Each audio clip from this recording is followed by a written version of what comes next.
जय हिंद। आप सभी को शिक्षक दिवस के दिन ढेर सारी शुभकामनाएं। जो भी बच्चे पढ़ रहे हैं सब लोग को आज दिल से ढेर सारा आशीर्वाद। हमें भी जिन शिक्षकों ने पढ़ाया है हाथ जोड़ के उन शिक्षकों को आज के दिन नमन करते हैं। सुबह से पूरा क्लास का शेड्यूल इतना ज़्यादा हो गया कि थोड़ा सा वीडियो में लेट हो गया यहाँ पर। देखिए ये शिक्षक दिवस जो है हमें विश्व गुरु ऐसे ही नहीं कहा जाता है। सर्वपल्ली डॉक्टर राधाकृष्णन एक विलक्षण प्रतिभा के धनी थे। वो आज ही के दिन 5 सितंबर 1888 को तमिलनाडु के एक छोटे से गांव में जन्म लिए थे। वो प्रारंभिक शिक्षा किए, फिर स्कॉलरशिप के पढ़ाई से आगे बढ़े और फिर बाहर जाके कई सारे डिग्रियां हासिल की और विदेशों में जाकर पढ़ाएं। ये अपने काबिलियत के दम पर बनारस हिंदू यूनिवर्सिटी यानी BHU के कुलपति नियुक्त हुए। इसके बाद इनकी और भी योग्यताओं को देखते हुए इन्हें भारत का राजदूत बनाकर उस समय सोवियत संघ भेजा गया। उनके इन गुणों को और आगे बढ़ाते हुए उन्हें भारत का उपराष्ट्रपति नियुक्त किया गया। तो वाइस प्रेसिडेंट में भारत के पहले उपराष्ट्रपति चुने गए थे हमारे राधाकृष्णन जी। फिर हमारे दूसरे राष्ट्रपति के चुनाव में भी इन्हें स्थान दिया गया। तो ये भारत में आप देखिएगा शिक्षा के दम पर जो भी बड़े मुकाम हासिल करने थे वो सारे मुकामों को इन्होंने हासिल किया। अब कुछ लोग कहते हैं कि पढ़ लिख के कोई राजा बनता, ऐसे गधों से दूर रहना चाहिए। यहाँ पर पढ़ लिख के राजा बनने का यहाँ पे तो पढ़ाई लिखाई बहुत ज्यादा जरूरी है। भारत एक विश्व गुरु के तौर पे जाना जाता था। हमारे यहाँ एक से एक शिक्षक आए लोग जो शिक्षा दिए लोग। देखिए शिक्षक एक दीपक के समान होता है जो खुद जल के दूसरों को रोशनी करता है। शिक्षक का काम होता है दूसरों को मार्गदर्शित देना। वो अपने शिक्षक और सड़क खुद अपने जगह पे रहते हैं, दूसरों को मंजिल तक पहुंचाते हैं। शिक्षक एक ऐसा चीज होता है जो हारना पसंद करता है अपने विद्यार्थियों से। एक बार मेरे साथ हुआ, एक मेरा स्टूडेंट था, बहुत शरारती बहुत ज्यादा था। उसका सिलेक्शन हो गया और उसका शौक था कि उसको मतलब अधिकारी बनना, तो DSP हो गया था। तो एक बार बड़ा जिद किया कि सर ऑफिस में छुट्टी का समय आइए ना कभी, हमारे ऑफिस के सारे स्टाफ लोग भी मिलना चाहते हैं प्लीज। बहुत रिक्वेस्ट किया तो हम उसको गए, बताए नहीं कि हम इतना बोले थे आ जाएंगे लेकिन टाइम नहीं बताए। वहां गए तो उसका सिक्योरिटी गार्ड हमको रोक दिया। हम तो मास्क लगाए थे, कोरोना चल रहा था यहाँ पे। कहा कि रुकिए अभी यहाँ पे सर बिजी है। हमको बड़ा खुशी हुआ, हम चुपचाप बताए नहीं यहाँ पे। कहा कि सर मीटिंग में है। हम क्या अच्छा रुको। तो हमने उसको कॉल किया कि कहाँ हो, तो कह रहे सर ऑफिस में है। हम बाहर खड़े हैं। दौड़ा आया और उसको कहा कि तुम सर हमारे खान सर। तो कह रहे तो उसने भी पहचान लिया। हम कहे कि देखो बहुत अच्छा बात है कि इसने अपनी जिम्मेदारी बहुत अच्छे से निभाई है। तो कहने का सेंस है कि इतना खुशी हुआ हमको कि हर माँ बाप और शिक्षक अपने खुद विद्यार्थियों से हारना चाहते हैं। माँ बाप आपसे हारना चाहते हैं, वो चाहते हैं कि आप उनसे भी आगे जाए। हम खुद चाहते हैं कि बाबू आप सब लोगों से कहते हैं कि पढ़ लिख कर इतने आगे जाइए ना कि आपसे मिलने के लिए हमें आपके ऑफिस में पूछ के आना पड़े। उस दिन हमारे को लगेगा नहीं हम सफल हो गए। हम आपसे हारना चाहते हैं। जी जान लगा के पढ़ाई कीजिए, माँ बाप का, देश का, सबका नाम रोशन कीजिए। हम एक सोने की चिड़िया कहलाते थे एजुकेशन के दम पर। लोग चाइना से पढ़ने आते थे। आज चाइना कितना डेवलप हो गया है। हमारे यहाँ ह्वेनसांग, फाहियान, दुनिया भर के चाइनीज सब पढ़ने आए। सब विदेशी लुटेरे आए थे सब हमारे यहाँ लूटने के लिए। इसका मतलब हमारे पास कुछ था। ऐसे कोई श्रीलंका में डकैती करने जाएगा, सोचो है ये नहीं है वहां पे, जो बताता है कि हमारे यहाँ कुछ था तो लूट के ले गए। हमें वापस इस चीज को भरना है। आज के समय शिक्षा से हम इसे भर सकते हैं। हमारी सबसे पहली जो टीचर होती है वो हमारी माँ होती है। हालांकि जिंदगी में बहुत सारी चीजें होती हैं, टूटा दिल, खाली जेब, भूखा पेट, ये सब भी बहुत बड़े टीचर होते हैं। ये सब जो जीवन में लेसन देंगे सर वो कोई नहीं देता। हमारी पहली जो टीचर होती है हमारी माँ होती है। माँ देखिएगा बच्चे को अक्सर कमर पे रखती है और कमर पे लेके घूमती है। इससे क्या है कि वो बच्चे को तकलीफ देना नहीं चाहती। कमर पे बैठेगा लड़का तो उसको आराम होगा और वो वहीं तक देख सकता है जहां माँ देख सकती है, क्योंकि कमर पे बैठने के बाद लगभग दोनों की निगाहें सेम होती है। तो माँ सोचती है बेटे को आराम रहे। पिता की सोच थोड़ी डिफरेंस होती है। पिता होगा खुश होगा तो बच्चे को कंधे पे बैठाएगा। हाँ, पिता को पता है कि कंधे पे तकलीफ होगी, उसको बैठने में उतना आराम नहीं मिलेगा, लेकिन इसकी नजरें पिता की नजर से भी ज्यादा दूर तक जाएगी। तो पिता चाहता है कि जहां तक वो पहुंच पाया उसका बेटा उससे भी आगे जाए। तो माँ बाप के प्यार में थोड़ा सा अंतर होता है। लेकिन अगर वही शिक्षक को देखिएगा, शिक्षक कभी आपको कंधे या गोद पे नहीं बैठाने वाला। वो जब भी बैठाएगा तो आपको अपने पैरों पे खड़ा होना सिखाएगा, क्योंकि शिक्षक को पता है कि आज नहीं तो कल आपको इन उंगलियां, इन गोद, इन कंधों को छोड़कर आपको अपने पैर पे ही खड़ा होना पड़ेगा। इसलिए पहले दिन से ही टीचर आपको अपने पैरों पे खड़ा होना सिखाएगा और वो सिखाएगा कि दुनिया का मोहताज मत बनिए। आपको आप जाएंगे स्कूल में, छोटे बच्चे प्रेयर में लाइन लगाया जाएगा, टिफिन टाइम में उसको देखेगा डिसिप्लिन में है या नहीं है, हर एक टीचर का। तो बहुत सारे बच्चों को बचपन में हम लोग को भी टीचर डांट देते तो समझ बुरा लगता था, लेकिन अब समझ में आता है कि उन्हीं जो डांटे, घर वालों ने भी डांटा, जो भी हम लोग को साथ पिटाई हुआ, आज उसी का नतीजा है कि हम लोग पढ़ भी लिए लोग। वरना पहले तो आदमी पढ़ाई शौक से डर से करता था वहां पर। तो टीचर की भी रिस्पॉन्सिबिलिटी बनती, उनको भी समझना चाहिए।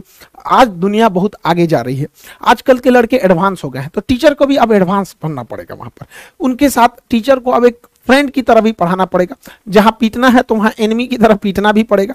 तो दोनों बैलेंस करना जरूरी है। हमारे देश में शिक्षकों की कभी कोई कमी नहीं है, चाहे वह हमारे आचार्य चाणक्य हों, जिन्होंने एक इतने बड़े कुशासन के धनानंद को समाप्त करके एक साधारण व्यक्ति को रंग से राजा बना दिया। वहां पर हमारे द्रोणाचार्य रहे हो या स्वयं कृष्ण भगवान रहे हो, जिन्होंने गीता में अर्जुन को न जाने कितनी शिक्षाएं दी, वो युद्ध के मैदान में ही इतनी बड़ी शिक्षा दी है। तो हमारा देश जो है ऐसे ही नहीं विश्व गुरु कहलाता है। विश्व के जो भी बड़े बड़े गुरु हुए हैं वो यहाँ से ताल्लुक रखते थे, तो हम विश्व गुरु कहलाते थे। हमारा कर्तव्य बनता है कि हम इस धरोहर को, इस जिम्मेदारी को संजो के रखें। ये हमारा कर्तव्य बनता है कि हम इसे और आगे ले जाएं, न कि हमें इसे धूमिल करें, क्योंकि इस धरोहर हमें विरासत में मिली है, न कि हम लोगों ने इसमें बहुत बड़ा योगदान दिया। हमारे पूर्वजों की विरासत है, हमें कोशिश करना चाहिए कि इसे आगे बढ़ाएं। एटलीस्ट अगर आगे नहीं बढ़ा सकते हैं तो इसे स्टेबल रखें, न कि इसे धूमिल करें। अभी क्या है कि टीचिंग फील्ड में बहुत सारा चीज जो हो गया है, वाहियात चीजें आ गई हैं। कुछ टीचरों को देख रहे हैं, खास करके भाई हम क्या ही बताएं, कुछ फीमेल टीचरों से रिक्वेस्ट है कि आप पढ़ाने आ रहे हैं तो अपने पर्सनल लाइफ को अपने घर पे रखिए। टीचर की सोशल जिम्मेदारी भी होती है, वो एक स्टूडेंट के लिए रोल मॉडल होता है। क्लास में आके उल्टा सीधा एक्टिविटी करिएगा। कई को देख रहे थे क्लासों में आके आंख मार रहा है, उल्टा सीधा कमेंट पढ़ना है। देखिए कमेंट रहे ना रहे ऐसे ही झूठे पढ़ देते हैं सब। तो ऐसे टीचर लोगों को भी कहते हैं ध्यान दिया कीजिए। हम ही लोग हैं भाई, किसी दिन बाल कटवाएंगे तो कभी ज्यादा काट देगा, तो पता है कि लड़का पूछने वाला है कि सर आज बाल ज्यादा काट दिया, तो क्या हम ये कमेंट पढ़ेंगे? इग्नोर करेंगे हम ये सब चीजों को। कोई क्वेश्चन पूछ रहा है तो उसको पढ़ेंगे, तो जानबूझ के ऐसा ऐसा कमेंट पढ़ेगी, सर मैडम आज गोर लग रही है, ससुर इतने फिल्टर अब मेकअप हटा के देखो दलिदर लगेगी। यहाँ पे अपने से सोच लेना है। तो देखिए हम किसी से, हमारा कोई द्वेष नहीं है, बस हम इतना कहना चाहते हैं कि हमारे देश की जो संस्कृति है, जो हमारे देश की विरासत है, उसे खिलवाड़ करने का अधिकार किसी को नहीं है। अगर कोई उससे खिलवाड़ करेगा तो हम उसका विरोध करेंगे। हम हाथ जोड़ के विनती करते हैं कि हमारे देश की जो धरोहर है उसे बचा के रखिए। हमारा देश विश्व गुरु के नाम से जाना जाता है। इस धरोहर, इस संस्कृति को बचा के रखिए। यह भी आपकी एक देशभक्ति है, इसे बचा के रखना है। जिसको बहुत ज्यादा शौक है इंग्लैंड चल जाए ना, वहां जैसे मन वैसे पढ़ाना है पढ़ाओ, जो मन पहन के पढ़ाना है पढ़ाओ यहाँ पर। लेकिन हमारे देश की जो धरोहर, जो संस्कृति है, उसे बचा के रखिए। हम प्रेम से समझा रहे हैं, वरना फिर लड़का आप लोग को उल्टा सीधा सुनाएगा तो आप कहिएगा लड़का बोलते हैं सब। इस टीचर की अंदर ये समझ होनी चाहिए कि हमें किस तरह के भाषा का प्रयोग करना है, या फिर किस तरह के कमेंट्स को पढ़ना है, कैसे कपड़े पहनने। अब ये सब समझाने की चीजें हमारे यहाँ। टीचर की पहचान उसके पढ़ाने से होनी चाहिए। जैसे हमारे संदीप महेश्वरी सर, इनकी पहचान क्या है? मोटिवेशनल वीडियोस देते हैं, इनके कंटेंट जो होते हैं मोटिवेशन से रहते हैं। ये हमारे विवेक बिंद्रा साहब बिजनेस कोच हैं, बिजनेस के नए नए आइडियाज देते हैं। यहाँ पर एपीजे अब्दुल कलाम क्यों जाने जाते हैं? मिसाइल मैन के लिए। खान सर के बारे में कुछ क्यों जाने जाते हैं? तो जटिल चीजों को समझा देते हैं, ना कि नाचने गाने के लिए। यहाँ पर तो कई ऐसे टीचर हैं जो पढ़ाने से ज्यादा नाचने गाने के लिए फेमस है। तो प्लीज आप लोगों से हाथ जोड़ के विनम्र विनती करते हैं कि आप ध्यान दीजिए। समाज का एक आप रोल मॉडल हैं, आपको समाज के हिसाब से चलना पड़े। देश ने इतना बड़ा धरोहर दिया है। भारत में जितना शिक्षकों का कदर होता है ना, उतना विश्व में कहीं नहीं होता है। आपको विश्वास नहीं होगा, चलिएगा अमेरिका में, एक के रेस्टोरेंट में टीचर चाय पी रहा है, वहीं में एगो कोनो लड़का अपनी गर्लफ्रेंड को लेकर आके चाय पी रहा है। हमारे यहाँ आज भी संस्कार जितना टीचरों को दिया जाता है, हमारे यहाँ कहा जाता है गुरु गोविंदो पाकरो काको लागो पाए, बलिहारी गुरु आपने गोविंद दियो बताए। हमारे यहाँ भगवान से बड़ा दर्जा दे रहा है। तो आप इसको समझिए। भगवान लोग को भी देखते हैं कैसे रहते हैं, तो इस चीज को प्लीज समझिए। हम ये क्यों कर रहे हैं? ये एक हमारी विरासत है, इसे बचा के रखना हम सब का सामूहिक जिम्मेदारी है। हर जगह जहां कुछ लोग रहते हैं, आपसी कुछ मतभेद हो जाते हैं, तो हम सारे लोगों से भी यही कहते हैं। आज का दिन शिक्षक दिवस है, स्टूडेंट से भी कहते हैं और टीचर लोगों से भी कहते हैं कि आपसी विवाद को आपस में ही सुलझा लेना चाहिए। विवाद से विकास रुक जाता है। आपसी विवाद को सुलझा लेना चाहिए, ना कि तू मैं करके विवादों को बढ़ा देना चाहिए। हमारे पास तो कई हमारे मित्र हैं, टीचर हैं लोग, वहां पे कई बार ऐसा कहते हैं कि सर अपना बैचवा थोड़ा देर से दीजिएगा ना, हम थोड़ा सा बैच अनाउंस करके तो कुछ एडमिशन ले लेते, तो क्या हम उससे लड़ने जाएंगे? हम कहे ठीक है भाई, थोड़ा सा देर से ही दे देंगे। एक लड़का हमारे ऑफिस में आया, कह रहा है कि सर हम आपके पास फाउंडेशन किए, सारा कोर्स किए, एग्जाम में थोड़ा सा डिले हो गया तो हम एक जगह टेस्ट सीरीज पकड़ लिए। उनका कहना है कि लड़का हमारे यहाँ से पढ़ा था, हम बताइए सर हम जा रहे हैं अभी ये करने। हम उसको समझा रही गधा कहीं का, अब ये से तुम इतना गुस्सा क्यों करने लगा? तो स्टूडेंट सबको ये समझ में नहीं आता है कि यार तुम इतना ज्यादा गुस्सा क्यों करने लगता है। कोई को भी गुस्सा हमेशा मूर्खता से प्रारंभ होता है और पश्चाताप पे आरंभ होता है। कभी गुस्सा नहीं कीजिए, कभी किसी की बुराई नहीं कीजिए, अपने काम पे फोकस कीजिए। जब हम YouTube स्टार्ट किए थे तो हमको मतलब कोई खास आइडिया नहीं था, लेकिन YouTube का आप मेरा फर्स्ट वीडियो भी देखेंगे तो हम जय हिंद बोल के आते हैं। पढ़ाते हैं और जय हिंद बोल के चले जाते हैं। ना ही कभी कोई इधर उधर किसी कभी नहीं कहें कि वो अच्छा खराब है ये सही है, ऐसा कभी नहीं किए हैं आप। और आज हमको भी बहुत खुशी होती है कि भारत जो विश्व गुरु के नाम से जाना जाता था, आज दुनिया में सबसे बड़ा एजुकेशन चैनल जो है वो Khan G S research centre. ये आप लोग की बदौलत है, इसमें हमारा कोई अहंकार नहीं है, ये आप लोग के, आप नहीं रहते तो कभी नहीं हो सकता था ये चीज। तो ये भी हमारे हम सब के प्रति एक देश की भी जिम्मेदारी होती है कि देश को कैसे आगे ले जाया जाए। तो हम सब की सामूहिक जिम्मेदारी होती है। अभी देश में एक बहुत बड़ी समस्या आ गई है नशा की, गलत ड्रग्स में, शराब में, ऐसे में सारे लड़के उलझते जा रहे हैं, यंग एज बर्बाद हो रहा है। तो गार्जियन की ये जिम्मेदारी बनती है अपने बच्चे को बचाइए। संगति से बहुत बुरा असर पड़ता है। आपका बच्चा अगर खाली है तो खाली समय में कहीं ना कहीं वो उल्टा सीधे चीजों में इंगेज हो जाएगा, तो उसे कुछ ना कुछ चीजों में उलझा के रखिए, कुछ स्पोर्ट्स में, कैसे भी काम में उलझा के रखिए। देखिए वो अकेलेपन, या कुछ गांव में देखिएगा, हर गांव या जगह में कुछ ऐसा शांत एरिया होगा जहां पे सब जाके वहीं पे सिगरेट उगरेट पीते होंगे, तो ऐसे चीजों से बचाइए। सरकार भी इसकी कोशिश करती है, लेकिन ये सारी चीजें घर से पाबंदी लगनी चाहिए। हमेशा नशा की शुरुआत कैसे होती है? दोस्तों से। दोस्त क्या करेंगे? किसी पार्टी फंक्शन या त्योहार में पहले आपको ओकेजनली पिलाएंगे, आपको कुछ शराब पिलाएंगे, कुछ नशा कराएंगे, तो धीरे धीरे आप शौकिया किए, शौक के बाद वो आपका हैबिट हो जाएगा। अरे चलो ना संडे को ले लेते हैं, ये कर देते हैं। हैबिट के बाद अब आप उसके एडिक्ट हो जाते हैं। जब आप एडिक्ट हो जाते हैं तो फिर आपको चाहिए ही चाहिए। एडिक्ट होने के बाद और आप नशा करने लगते हैं, तो फिर वो आप उस नशा के डिपेंडेंट हो जाते हैं कि अब आप उसके बिना नहीं रह सकते। और उसके बाद जब डिपेंडेंट हो जाएंगे तो फिर आप उसके लिए, आप उसके बिना नहीं रह पाएंगे, फिर आप नशा के ऐसे मकड़ जाल में फंस गए जहां से कहीं नहीं निकल सकते। सरकार इसके लिए एक भारी भरकम डिपार्टमेंट बनाया है, एनसीबी, नारकोटिक्स कंट्रोल ब्यूरो। ये हर जगह कहीं कहीं छापे मार के पकड़ते रहता है, लेकिन ये लोग कितना, इन लोग की भी अपनी एक लिमिटेशन है। हमारे जो बिहार झारखंड का एनसीबी है, तो यहाँ के जो डायरेक्टर हैं वो कुमार मनीष जी हैं, इन्होंने भी काफी हमसे कहा कि सर आप भी अपने बच्चों को बताइए कि नशा से मुक्ति रहे। तो इन्होंने भी काफी प्रयास किया यहाँ पे। Say no to drug, yes to life. नशीले पदार्थ जितना भी है इन सबको नो बोलिए और लाइफ को यस बोलिए। इससे क्या है ना कि जब आप नशा करते हैं ना, तो आप उस नशे के आदी हो जाते हैं। फिर आपका दिमाग जब तक वो नशा नहीं करेगा वो काम नहीं करेगा।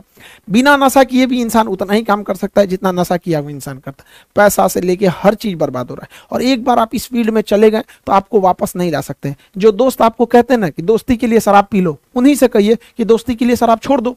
और अगर आपको जबरदस्ती पिलाते हैं तो ऐसे दोस्तों को लात मारिए, यहाँ पे किसी काम के नहीं आपको।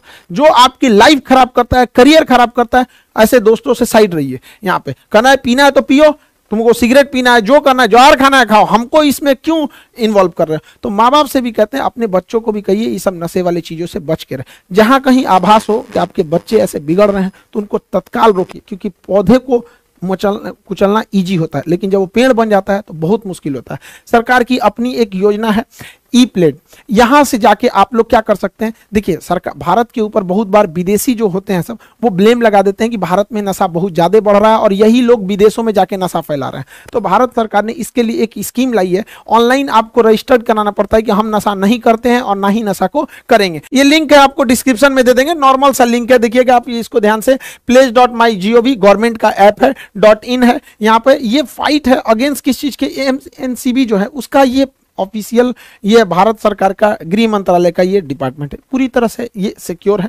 यहाँ पे आपको बस लिंक पे जाना है, यहाँ लिखना है प्लेज, यहाँ पे टेक प्लेज, शपथ लीजिए। इसको जैसे आप क्लिक करेंगे आपको नेक्स्ट पेज ओपन होगा। यहाँ कुछ नहीं करना है आपको, यहाँ अपने डिटेल्स भर देने हैं। इन डिटेल्स के हिसाब से फिर आगे करना है प्रोसीड में जब आगे जाएंगे तो आपको लैंग्वेज चुनना पड़ेगा। उस लैंग्वेज को सेलेक्ट करने के बाद आपको एक ओटीपी आएगा, ओटीपी के बाद आप सबमिट कर दीजिए। इससे क्या है ना कि गवर्नमेंट के पास एक डाटा ले जाएगा कि हमारे इतने युवा जो हैं वो क्या किए हैं, नशा को छोड़ने का शपथ लिए हैं। ये देश की हमारी बदनामी हो रही है, आप इस चीज को समझिए। जब भारत यूएनओ में जाता है ना, तो यूएनओ की अलग अलग संस्था, उसमें आप देखेंगे WHO, वर्ल्ड हेल्थ ऑर्गेनाइजेशन, वहां भारत के ऊपर ब्लेम लगा दिया जाता है कि आपके यहाँ का तो कोई इंसान शपथ ही नहीं लिया। जबकि यूरोपीय देश, अमेरिका वाले इस समय बहुत आगे रहते हैं ऑनलाइन वगैरह चीजों में। तो आपकी भी जिम्मेदारी बनती है, आप इसको करिए। गवर्नमेंट अपने एंड से करती है, लेकिन हम लोगों को भी कुछ ना कुछ समझना पड़ेगा। एनसीबी के जो भी आप देखेंगे अधिकारी से लेके वर्कर तक काफी ज्यादा वो वर्क करते हैं। ये लोग अपना ऑफिस छोड़ के हमारे पास कई बार आए, 3 बार 4 बार आए यहाँ पे, किस चीज को हम भी इनकी गहराई को समझे। और जब समझ में आए कि छोटे छोटे बच्चे कैसे नशा में फंस जाते हैं तो हम लोग क्या एजुकेशन देंगे। तो आप लोग भी इस नशे से बचिए। ये एक नॉर्मल सा प्रोसीजर है, 4-5 स्टेप में ये खत्म हो जाता है। कुछ करना ही नहीं है, यहाँ प्रोसीड करना है, डिटेल डालना है, ओटीपी आएगा, भर के सबमिट कर देना, एकदम सिक्योर रहिए। और एनडीए का एग्जाम जो इस बार हुआ, देखिए एनडीए के एग्जाम में जीएस का पेपर बहुत नॉर्मल था, मैथ थोड़ा सा टफ कर दिया था, इंग्लिश साइंस ये सब चीजें एकदम नॉर्मल थी यहाँ पे। तो एनडीए के बैच में भी लड़के, जब प्रशांत सर आप लोगों को मैथ पढ़ा रहे थे तो लड़के हमारे पास आके शिकायत कर रहे थे कि सर बहुत डीप से पढ़ा रहे हैं। अब समझ में आ गया कि मैथ कितना डीप से पूछ दिया था। तो ये कोई बात थोड़ी होती कि सर डीप से पढ़ा, ये तो और अच्छी बात है कि सर बहुत ज्यादा डीप से पढ़ाया जा रहा है। तो एनडीए में भी लड़के ने जो भी बहुत बेहतरीन किया है उन लोगों को ढेर सारी शुभकामनाएं। अब आगे एसएसबी के लिए तैयार रहना है। जो लड़कों ने थोड़ी बहुत लापरवाही किया है वो लोग सेकंड अटेम्प्ट में करिए और जल्दी से जल्दी, क्योंकि इससे एनडीए सीडीएस ज्यादा टाइम आप लोग को नहीं देते हैं। सब उन लोगों को लिए भाई आप एक हफ्ते के अंदर अंदर आप लोगों का भी जो एनडीए से जो अगले साल वाला एनडीए होगा उसके लिए बैचेज आ जाएंगे। लड़कों का कहना है सर यूपीएससी और पीसीएस के बैच में बहुत लेट हो गया। देखिए वो महल बनाने में टाइम लगता है, झोपड़ी तुरंत बन जाती है। हमको इसको पूरा मॉड्यूल सेट करना है यहाँ पे कि कैसे गांव के लड़के को किस तरह से उसकी कॉपी हम चेक करके मेंस का उसको देंगे, कैसे उसको इंटरव्यू के लिए तैयार करेंगे। कि लंबा प्रोसीजर लगता है। दूसरा 1.5 लाख 2 लाख 2.5 लाख जो फीस है यूपीएससी की, वो हमारे बच्चे अफोर्ड नहीं कर सकते। हम तो वैसे बच्चों को पढ़ाना चाहते हैं जिनके पूरे परिवार की इनकम 3-4 हजार है, एकदम गरीब से गरीब लड़का, वो लोग 2 लाख 2.5 लाख कभी देख ही नहीं सकते। लेकिन इसका मतलब ये नहीं कि गरीब का बच्चा अधिकारी नहीं बनेगा। जिस दिन गरीब का बच्चा अधिकारी बनेगा उस दिन वो गरीब के दुख दर्द को समझेगा और वह जाके आगे उस चीज को सुधारेगा। इसलिए अब कोई भी गरीब इंसान अब वो ये नहीं कर सकता है कि हम गरीबी की वजह से 2 लाख फीस नहीं देख सकते हैं यूपीएससी का तो हम नहीं बन सकते। अब आप घर बैठे बन सकते हैं। हमारा टारगेट यही है कि 1000 रुपए महीने के हिसाब से 12-14 हजार में आप लोगों को अच्छा से अच्छा कंटेंट देके पढ़ाया जाए। और हमारी कोशिश यही है कि हर जगह अब गरीबी को दूर करने की जिम्मेदारी गरीबों के हाथ में रहेगी। ये गरीबी दूर करने के चक्कर में अमीर और अमीर होते जा रहे हैं, अब ये जिम्मा आपको उठाना पड़ेगा। तो आपने बहुत भरोसा दिया हमारे चैनल को, दुनिया का सबसे बड़ा एजुकेशन चैनल बनाया, एप्लीकेशन पे जी जान लगा के आप लोगों ने पढ़ाई किया। थोड़ा सा आप लोगों से विनती करते हैं, क्षमा चाहते हैं कि बहुत लेट हो गया, बट आप समझिए हमारी भी मजबूरी। 2 लाख की फीस को जब सप्रेस कीजिएगा तो थोड़ा टाइम लगेगा। तो आप लोगों से भी कहते हैं जैसे इंतजार किए थोड़ा और इंतजार करिए। पीपीएससी के लिए आएगा, यूपी पीसीएस के लिए, एमपी पीसीएस के लिए, स्टेट पीसीएस के लिए भी बहुत जल्दी आएगा।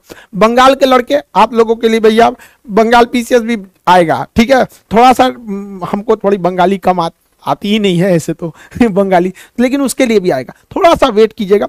वादा है आप लोगों से सबसे कम फी में बेस्ट क्वालिटी आपको देंगे। फिर हर गरीब व्यक्ति जो है वो आगे बढ़ने का, अफसर बनने का सपना देख सकता है। बाकी एप्लीकेशन पे बैचेज जो हैं वो टाइम से होंगे। अभी 8 तारीख को सुबह 8 बजे बायोलॉजी का बैच स्टार्ट हो जा रहा है यहाँ पे। इस बैच में इनरोलमेंट चालू है, इनरोल हो जाइएगा। वही आप लोग का जो भी है अभी फिलहाल जो 200-300 ही फीस रहती है, इसमें ज़्यादा नहीं रहती है। बहुत जल्दी हम इस बैचेज को लाएंगे यहाँ पर और सारे लड़कों से कहते हैं जी जान लगा के पढ़ाई कीजिए, दुनिया को साबित कर दीजिए। ये खामोश मिजाज जिंदगी हमें जीने नहीं देगी। इस दौर में जीना है तो कोहराम मचा दो। जय हिंद।